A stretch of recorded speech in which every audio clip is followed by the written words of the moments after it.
ఉన్న బంగారాన్ని విడిపించి ఆ రోజు ఆన్లైన్ రేటుకే మేము కొంటాం. Sharma gold company.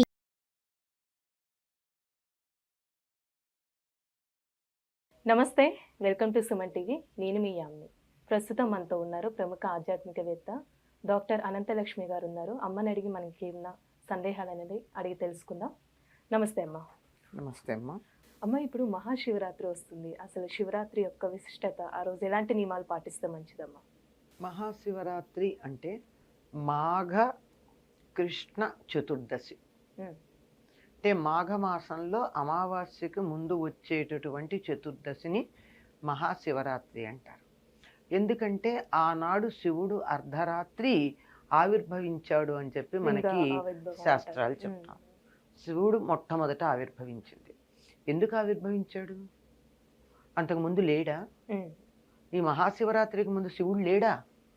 లేకపోతే సృష్టి ఎట్లా ఉంది అంటే దేవతలందరూ, ఋషులందరూ, మునులందరూ అయ్యా ఈ సమస్త సృష్టిలోనూ వ్యాపించి ఉన్నటువంటి ఓ శివ, ఓ చైతన్యమా, అవాంగ్మానస గోచరుడివి, నిరామయుడివి, నిరాకారుడివి, నిన్ను మేము కీర్తించి పూజించాలంటే మాకేదో ఒక గుర్తుండాలి. సర్వాంతర్యామిగా నువ్వు ఉన్నావు, కానీ నిన్ను మేము పూజించాలంటే అంతను పూజిస్తాం, అంతటిని పూజించలేం కదా.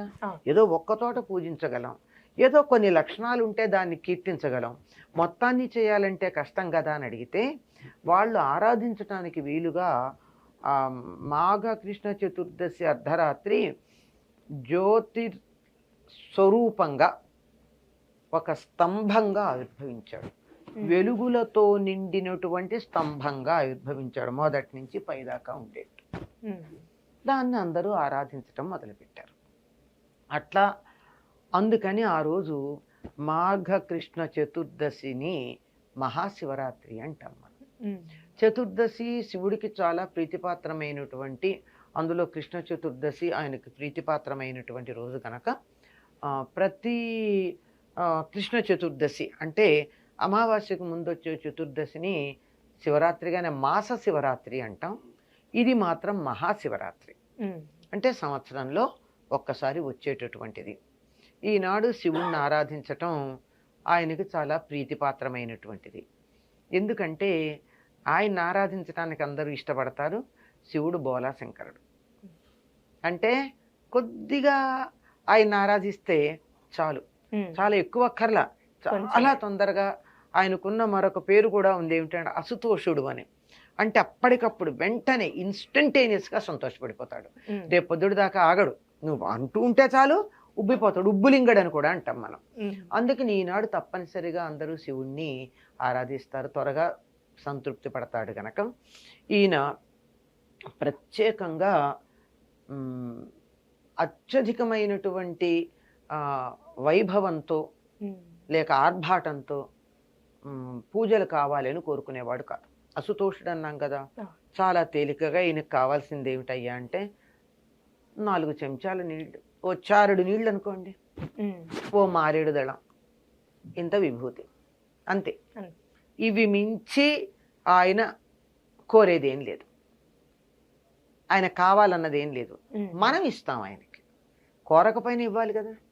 ఇప్పుడు ఇది నాకు అక్కర్లేదు, నాకు కడుపు నిండా అన్నం పెట్టాలి, నాకు ఇష్టమైన వాళ్ళు ఎవరో వచ్చారు, వాళ్ళ కడుపు నిండా అన్నం పెట్టాలంటే అన్నం, పప్పు, కూర, పెరుగు వేస్తే చాలు.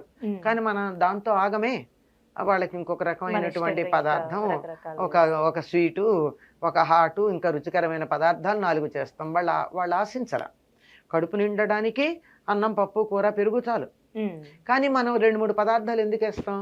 వాళ్ళ మీద మనకు ఉన్నటువంటి ప్రేమని ప్రకటించటానికి. అలాగే భగవంతుడి పట్ల మనకు ఉన్నటువంటి ప్రేమ లేక భక్తి, దాన్ని ప్రకటించటానికి రకరకాలైనటువంటి సేవలు మనం చేసిన శివుడికి కావాల్సిందల్లా అభిషేకము, మారేడు దళము, విభూతి. అలానే అమ్మ, ఇప్పుడు ఆ రోజు జాగారం కూడా చేస్తూ ఉంటారు. అసలు జాగారం చేయడం వెనుక కారణం ఏంటమ్మా? జాగరణ అనేటటువంటి పదానికి మేలుకుని ఉండడం అని అర్థం.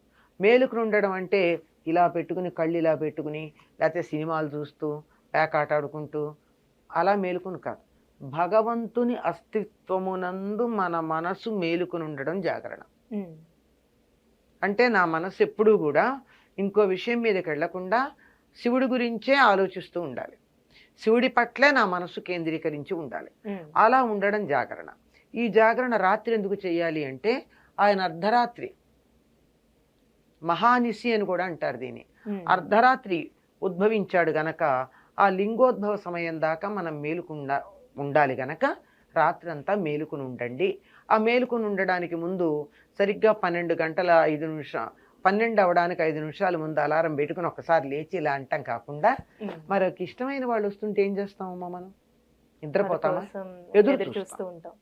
వాళ్ళ గురించి తలుచుకుంటాం, వాళ్ళకి కావాల్సిన ఏర్పాట్లు చేస్తాం, వాళ్ళకి తగినటువంటి స్వాగతం చెప్పడానికి తగినటువంటి వాటిని సిద్ధం చేసుకుంటాం. ఆ విధంగా చక్కగా సిద్ధం చేసుకోవడం కోసం మనం రోజంతా సమయాన్ని వెచ్చిస్తాం.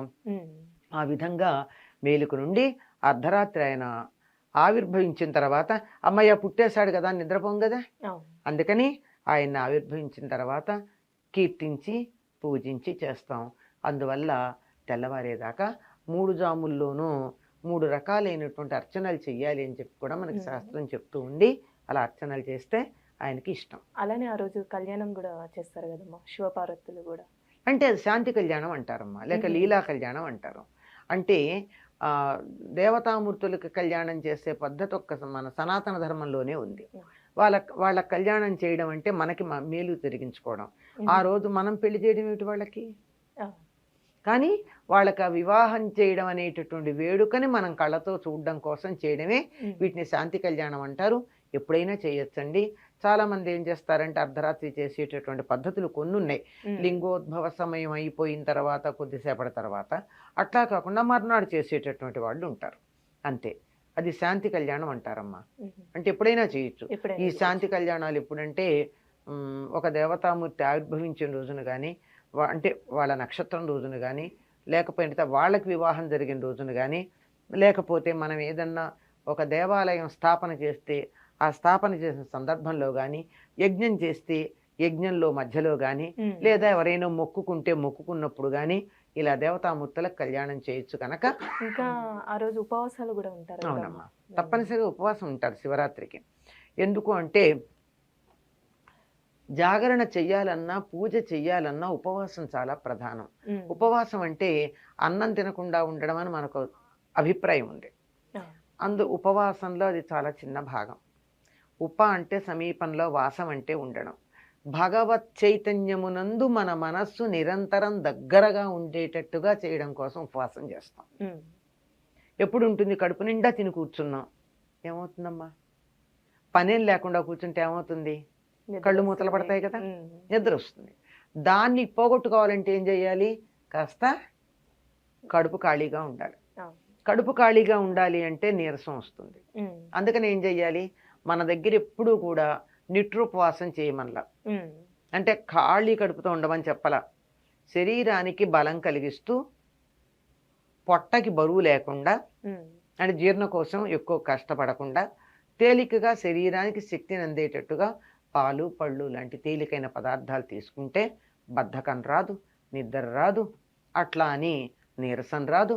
చక్కగా మన మనసు జాగరూకమై, అంటే మేలుకొని అలర్ట్గా ఉండి భగవంతుణ్ణి చింతిస్తూ ఉంటుంది అని అర్థం. చాలా చక్కగా తెలియజేస్తారమ్మా, ధన్యవాదాలు. నమస్తే.